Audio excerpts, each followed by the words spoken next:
할렐루야. 네, 힘차게 박수 치시면서 기뻐하며 승리의 노래 우리 하나님께 찬양 올려드리겠습니다.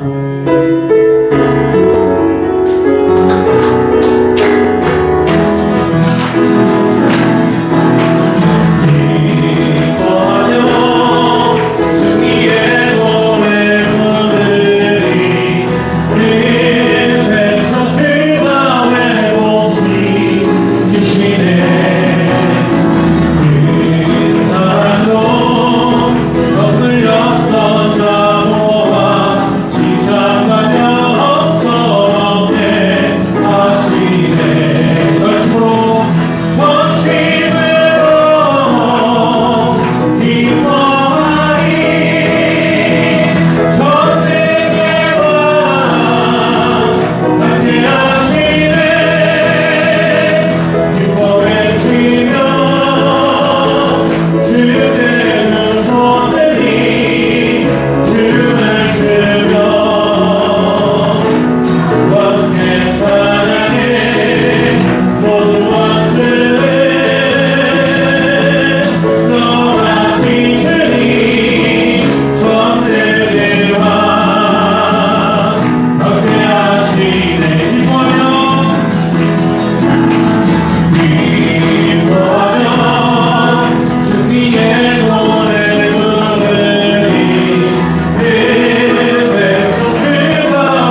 한번 고백할까요? 따스한 성령님.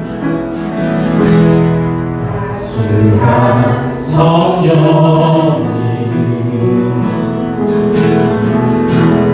마음으로 내 모든 감사며 주어지는 평안 만족함을 느끼네. 사랑과 지기에 사랑과 지기에 한줄이 빛보네. 내 모든 감사며 주어지는 평안 그 사랑. 우리 모든 성령 고백하시며 찬양합니다. 부르신 곳에서 나는 예배하네. 사방에도 나는 예배하네. 부르신 곳에서 나는 예배하네.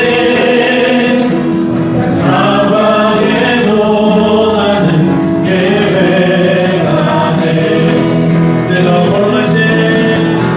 내가 걸어갈 때 힘이 되고 살아갈 때 삶이 되는 그곳에서 예배하네.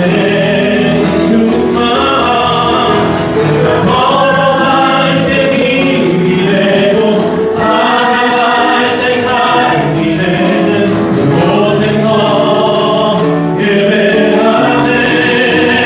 부르신 곳에서 나는 예배하네. 사방에도 나는 예배하네. 부르신 곳에서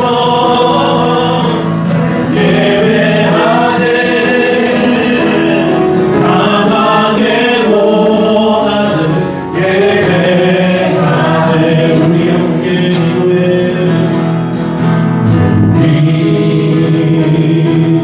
함께 기도해. 주 앞에 나와 무릎 꿇고 배부시는 주 하늘을 향해 두 손 들고 하늘 문이 열리고 그대의 비출기 이 나가는 내리고 마침내 주 오셔서 내게 비출기 우리 위에 부시고 하늘 열리고 하늘 문이 열리고 내게 비출기 이 나가는 내리고 마침내 주 오셔서 내게 비출기 우리 위에 우리 두 손으로 찬양합시다. 하늘 열리고 하늘 문이 열리고 그대의 비출기 이 밤하늘 내리고 마침내 주 오셔서 내게 비출기 우리 위에 부시고. 우리 시간같이 공손하게 됐으면 좋겠습니다. 아름다운다는 이 아름답다라는 이 말은요, 이 아름이라는 말이 순수한 한글이라고 합니다. 순수한 한글인데 무엇을 보았을 때 그 미적인 것과 그 조화로움을 보면서 참 아름답다, 참 잘 어울린다라는 그 의미의 뜻을 가지고 있습니다. 우리는 보통 이런 의미로 이 아름답다라는 뜻을 가지고 있지 않습니까? 그래서 우리 성도님들은 평소에 이 아름답다는 말을 참 많이 들으셨을 것이에요. 그런 식으로 믿습니다.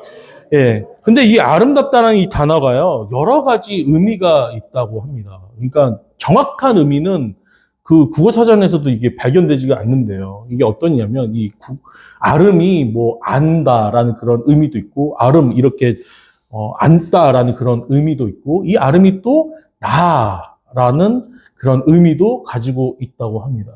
그러면 아름답다라고 하는 의미는 어떻게 보면 내가 나다운 것이라는 뜻을 가지고 있는 것이에요. 내가 나다운 것, 그것이 아름답다라고 이렇게 얘기할 수가 있을 것입니다. 그렇다면 나다운 것은 무엇일까요? 내가 나다운 것. 뭐 다른 이의 시선을 신경 쓰지 않고 자유롭게 생각하고 자유롭게 생활하는 그런 본성, 그 본성에 충실하게 살아가는 그 모습이 나다운 모습일까요? 아니면 지혜와 지식이 겸비가 되고 여러 경험들과 또 사람들의 그 관계 속에서 그 성숙해 되어져 간 그 모습, 나의 모습이 나다운 모습일까요? 나를 알기 위해서는요, 나 이외에 다른 절대적인 어떤 기준을 좀 알 필요가 있는 것 같습니다. 우리는 이 기준을요, 보통은 타인을 두고 그 타인의 좋은 점과 잘됨을 보고 기준 삼거나 아니면 타인의 나쁜 점이나 그 잘못된 점을 보면서 나를 평가하는 그런 기준을 삼을 때가 많다는 것입니다.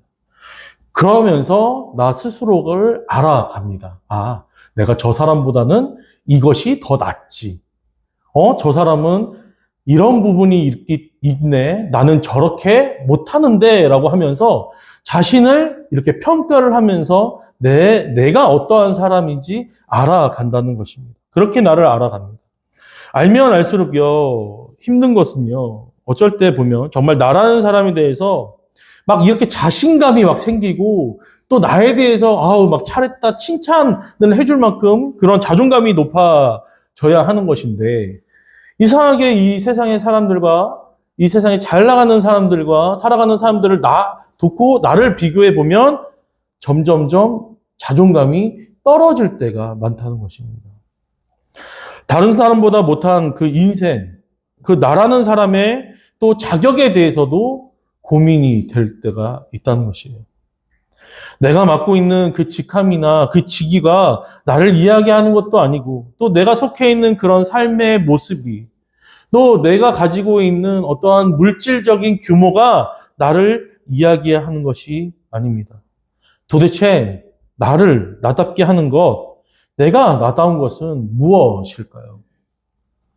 웨스트민스터 소요리 문답 제1 문제는 사람의 존재 이유, 사람이 지음받은 목적에 대해서 나옵니다. 우리 성도님들 다 알고 계시죠? 주된 목적이 뭡니까? 사람이 주된 목적. 하나님을 영화롭게 하는 것. 그리고 영원토록 그분을 즐거워하는 것이 사람이 지어진 그 목적이라는 것입니다. 나답다 하는 것은요, 이 하나님과의 그 관계에 있는 것입니다. 내가 나다울 수 있는 법은요, 내가 하나님 앞에 지어져 있는 그 목적을 알았을 때 나는 나답다. 내가 나에 대해서 알 수 있는 것입니다. 바로 내가 나다울 수 있는 방법은 바로 하나님과 함께 하는 것밖에 없는 것 같습니다. 성경에서는 자신을, 인간을 무엇이라고 이야기합니까? 어떤 존재라고 이야기합니까? 죄인이라고 이야기해요. 사람 막 길거리 가서 막 전도를 할 때 당신은 죄인이십니다. 이렇게 웃으면서 말할 수 있을까요? 그렇게 말을 하면 아마 인상 쓰고 가거나 아니면 막 성격이 거친 분을 만나면 아주 큰 소리로 모욕을 당할 수도 있을 것인 거예요. 하지만은 그 인간의 근본적인 모습은 다 죄인인 것입니다. 그런데 이 죄인, 죄 속에 살아가는 이 존재, 나는 나의 그 본래적인 그 모습을 스스로 회복할 수 없는 그 죄인이라는 것이에요. 하지만 우리가 주 안에서 살아간다면 그 태초에 하나님께서 이 땅을 창조하시고 사람을 지으신 그 목적이 회복되어질 줄로 믿습니다. 그렇다면 우리가 주 안에 있을 때, 살아갈 때 가장 나다운 사람으로 살아갈 줄로 믿습니다. 나의 나 된 것은 다 누구의 은혜라고요? 하나님의 은혜라라는 그런 말이 있죠. 그런 말처럼 하나님을 떠나서는 나는 나의 됨을 알 수 없는 것입니다. 그리고 그 사람이라는 존재는 주님의 은혜 없이는 살아갈 수 없는 그렇게 나약한 존재이라는 것입니다. 우리 성도님들 나답게 살아가시기를 소망합니다. 아멘. 우리가 나답게 살아갈 때는 하나님은 나답게 살아갈 수 있도록 하실 줄로 믿습니다. 내가 하나님 앞에서 나답게 하나님이 지으신 그 목적대로 내가 서 있을 때 하나님께는 그렇게 살아갈 수 있는 힘을 주실 줄로 믿습니다. 그렇게 믿으십니까? 아멘. 그것이 바로 아름답다라는 것이에요. 어린아이와 같은 자들, 바로 우리들. 그래서 보호자가 필요한 존재들. 하나님이 없으면 살아갈 수 없는 그런 존재들. 어떻게 보면 이런 연약함을 가지고 있는 사람이 바로 아름다운 그런 사람인 것입니다.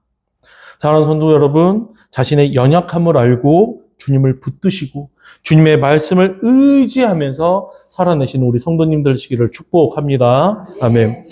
오늘의 본문은요, 이 모세 이후에 새로운 리더자가 세워집니다. 그의 이름은 무엇일까요? 여호수아입니다. 여호수아의 이야기인 것이죠. 하나님의 사자를 만난 이 사건은 과거 여호수아에게는 잊지 못할 그런 한 사건과 연결되어집니다. 모세가요, 이 출애굽을 한 이스라엘과 바란 광야에 이르게 됩니다. 이 바란 광야에서 어떻게 하냐면 그곳에서 각 지파별로 한 명씩을 뽑습니다. 그래서 12지파니까 몇 명의 지파 사람을 뽑았을까요? 12명을, 너무나 잘하시네요.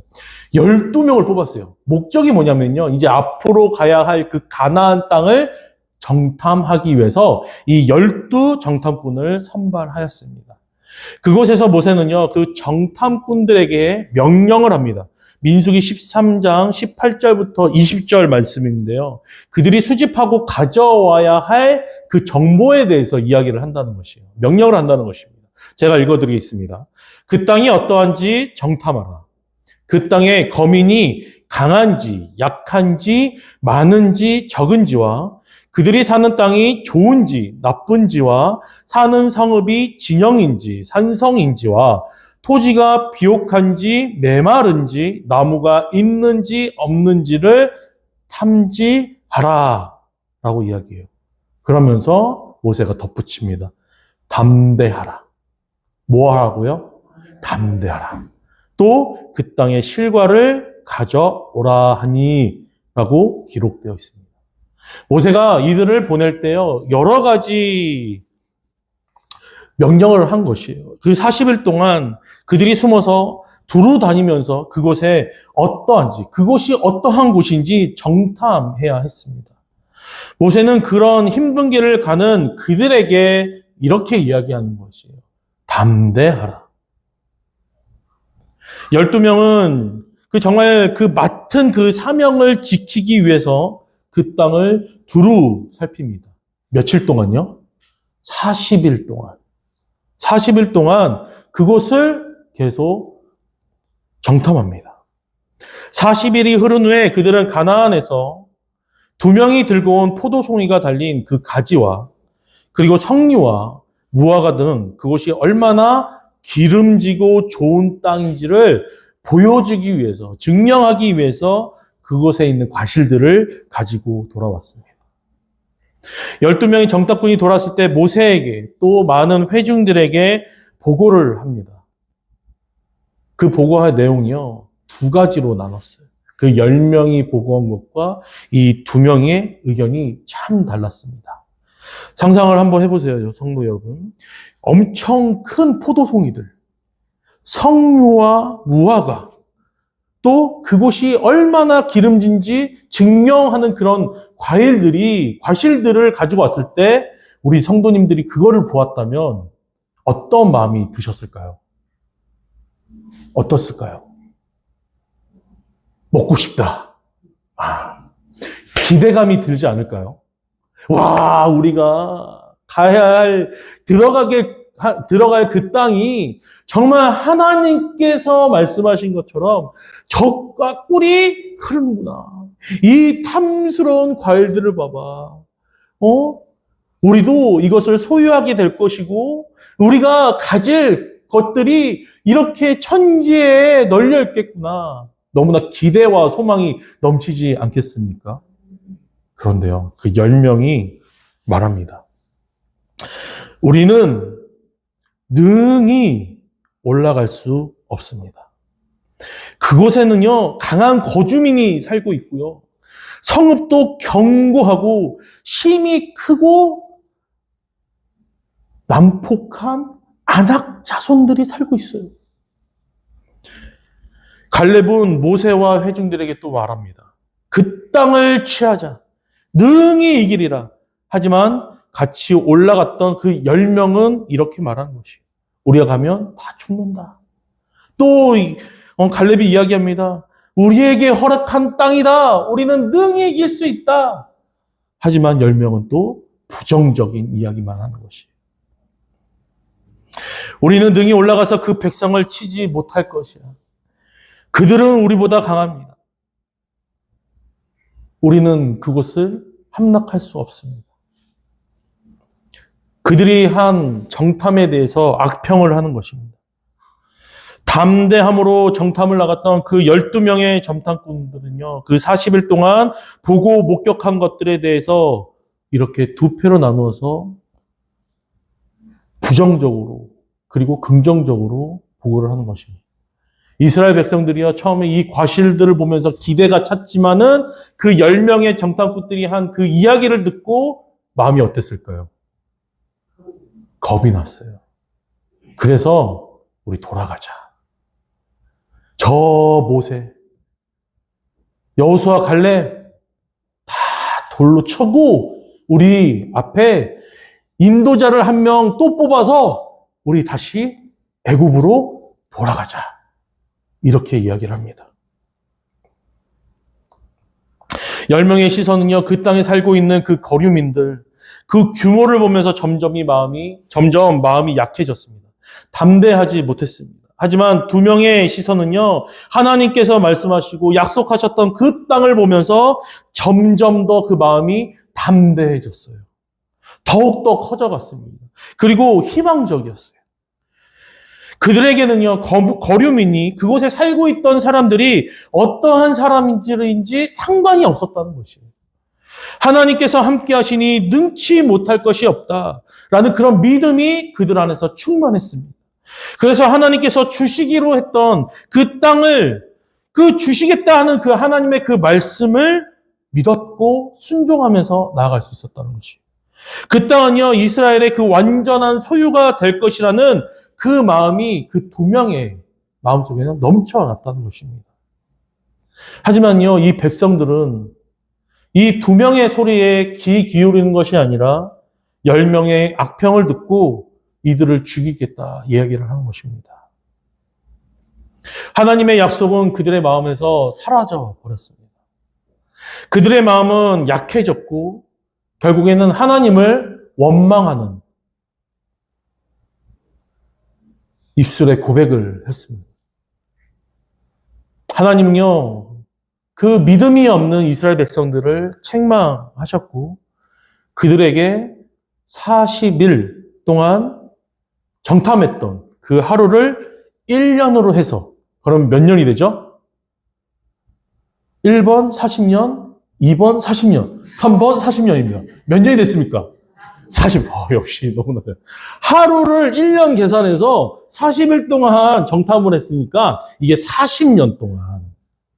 너희들이 광야를 돌게 될 것이다. 하나님께서는 그들을 광야로 보내셨습니다. 이 광야라는 곳은요, 어떤 곳일까요? 옛날에 교부 시대 때 교부들은요, 이 광야라고 하면 마치 그 짐승들과 괴물들이 나오는 곳이라고 생각을 했습니다. 그곳에는요, 자신을 보호할 수 있는 그 어떤 것도 없는 곳.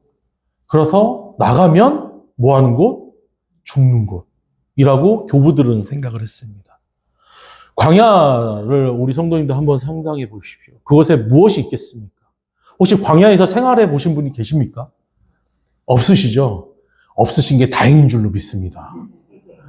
광야를 가면요, 물도 없고요, 먹을 것도 없고요, 그리고 내가 피할 장소도 없는 것이. 하루, 낮에는 그 태양볕에 있어야 하고요, 밤에는 그 추위를 견뎌야 했습니다. 혹시 그거 아세요? 광야에서 얼어 죽는다고 합니다. 낮에는요, 막 40도, 50도 높은 열기지 않습니까? 그러면 사람이 그 몸을 견딘대요. 40도, 50도 막 이렇게 견디다가 밤에는요, 그 10도 밑으로 떨어져서 한 3도, 5도만 돼도 사람이 얼어 죽는다고 이야기를 합니다. 광야는 그런 곳입니다. 그런데 그 광야에 지금 이스라엘 백성들이 나아가서 살아야 되는 곳입니다. 광야는 어떤 곳입니까? 내가 소유하고 있는 그 어떤 것도 무용지물이 되는 곳이에요. 그곳에서 내가 어떠한 돈으로 뭔가를 살 수 있는 곳입니까? 아니죠. 내가 가지고 있는 것이 무용지물 되는 곳이에요.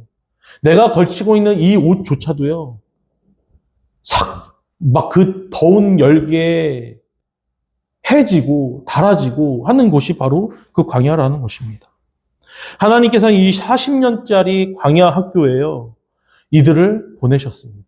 그러면서 어떻게 하시나요? 낮에는 구름 기둥으로, 밤에는 불 기둥으로. 할렐루야. 배고프면 만나로, 고기가 먹고 싶으면 누가 통닭이라고 얘기하시나요? 통닭이 아니고요, 메추라기. 메추라기를 입에서 그 기름 막 그 물리도록 하나님께서 공급해 주시는 것이에요. 목마르면 또 어떻습니까? 그들이 어떻게 했어요? 땅을 파서 물을 냈습니까? 아니에요. 모세를 통해서 반석을 치게 하셨다. 그걸 쓰면서 그 반석에서 뭐가 나왔죠? 예, 물이 나왔어요.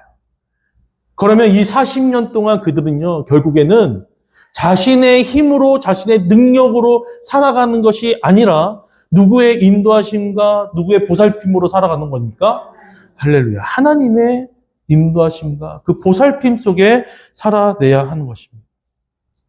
그렇게 그들은 그 40년 동안 광야에서, 그 광야 학교에서 하나님과 함께하는, 또 하나님의 그 말씀이 이루어지는 것들을 보면서, 목격하면서 40년의 시간을 보냈다는 것입니다.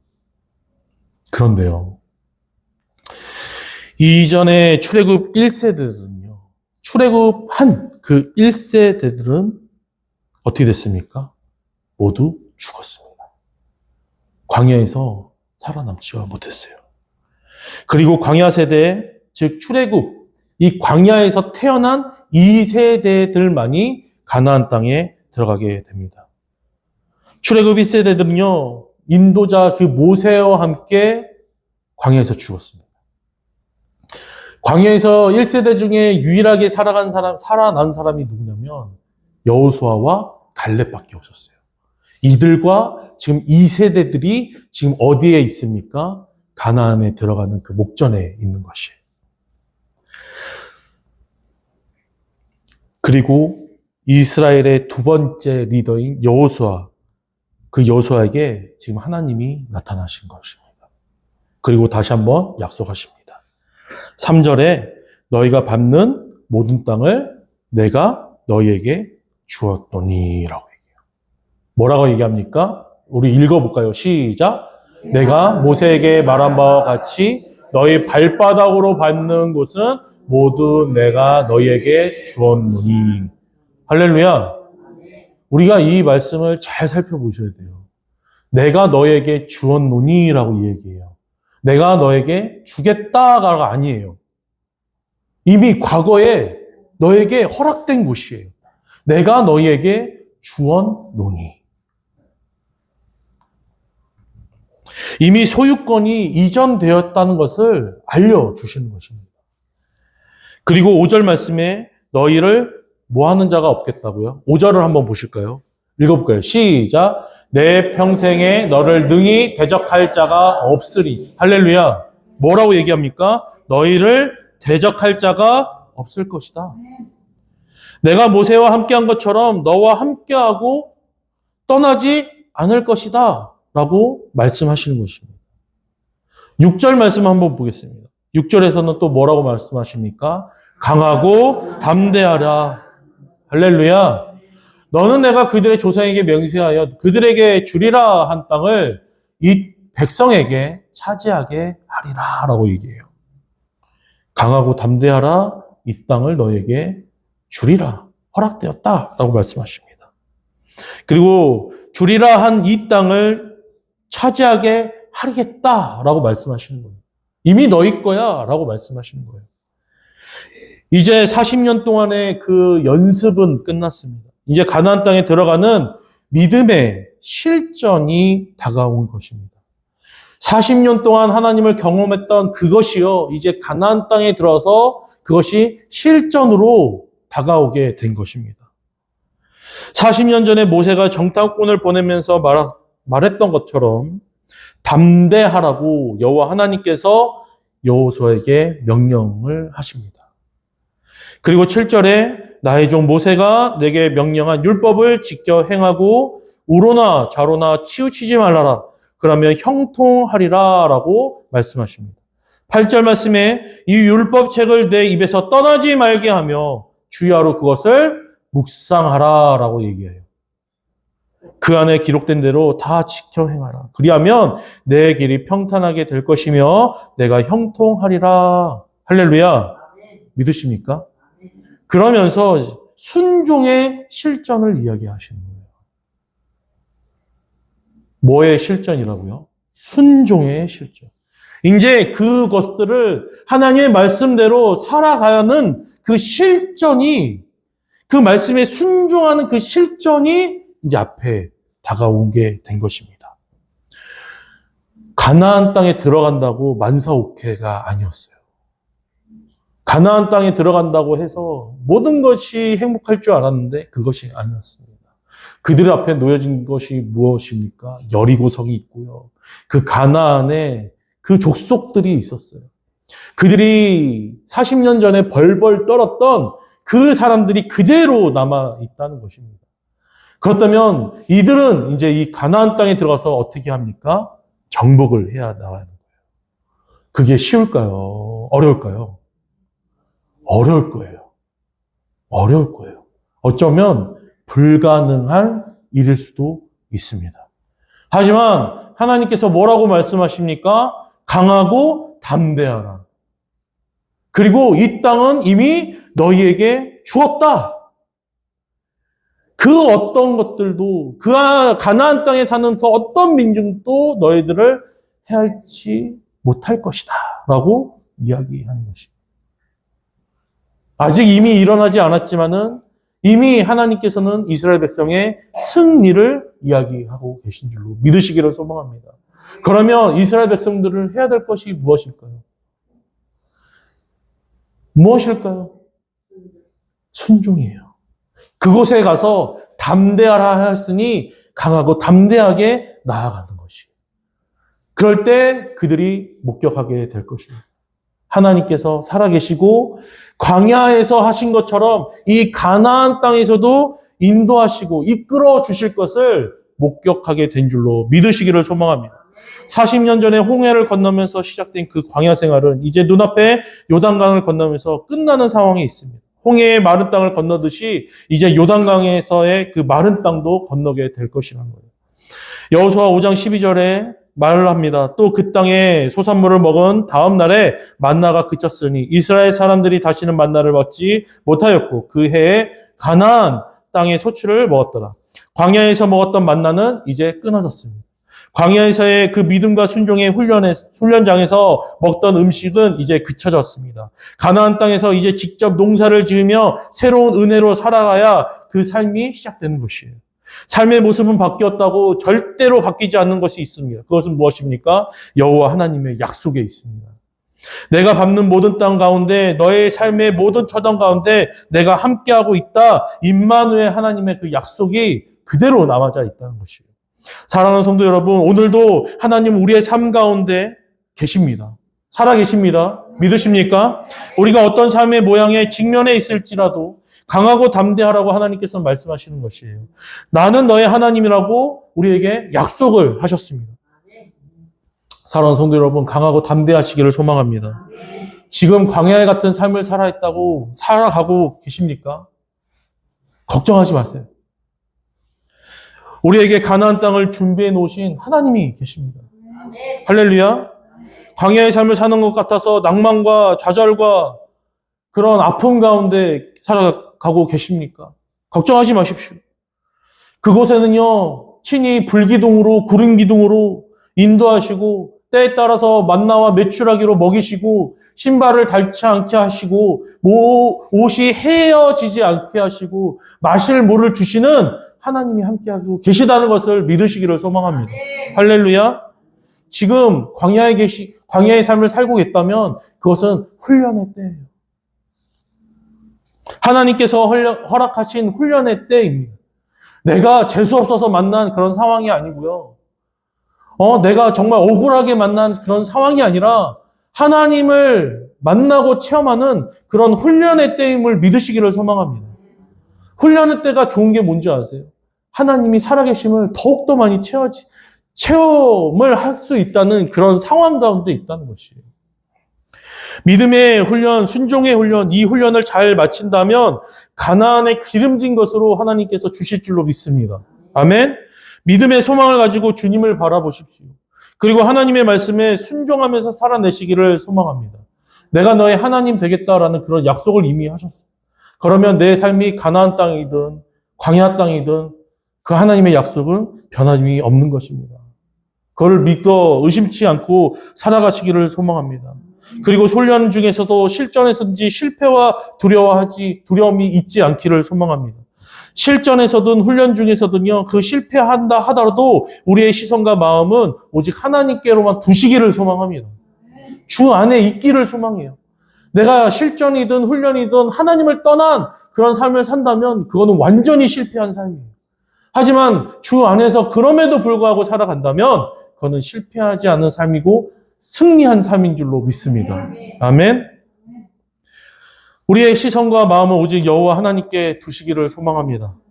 실패와 좌절, 낭만과 고난 중에 있을지라도 그 모든 상황을 가지고 주님 앞에 두 손 들고 나아가시는 우리 성도님들 되시기를 소망합니다. 사랑하는 우리 하나 성도 여러분, 하나님은 이 세상에 내가 나답게 살아가기를 원하세요. 하나님을 영화롭게 하는 것과 영원토록 그분을 즐거이 하는 그런 나답게 살아가기를 원하십니다. 어려움 가운데, 힘든 가운데도 초대하실 수도 있어요. 하지만 그곳에서도 나답게 살아가시기를 소망합니다. 환경이 바뀌더라도, 어려운 가운데 있더라도 그곳에서 주님을 바라보시며 나답게 살아가시기를 소망합니다. 주님은 그렇게 우리가 살아가기 위해서 분명하게 길을 내실 줄로 믿습니다.